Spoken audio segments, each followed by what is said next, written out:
miqdori qaranglar. Koritsali sok chiqibdi. Ya'ni 100% naturalniy, 1 gram ham shakar yo'q ekan.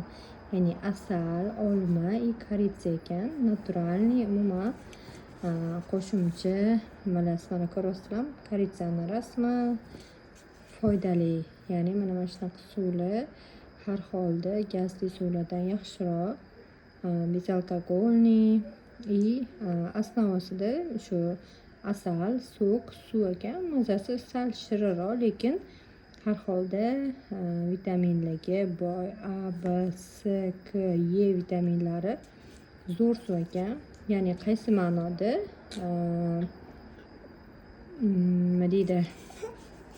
Anaqasi yo'qligida, ya'ni shakari yo'qligida и kaloriyasi ham juda kam. Oddiy anaqalarda ko'rsangiz 100 grammda, misol uchun kolalarda ko'rganimda 100 grammda 300 kaloriyamidi shunaqa edi-da. Bunda 100 grammda 64 kaloriya. И asalli tabiiy. Juda ham zo'r ekan, lekin sal shirinroq, lekin mazasi приятный-da, boshqacha. Не повторимый вкус. Tavsiya qilaman.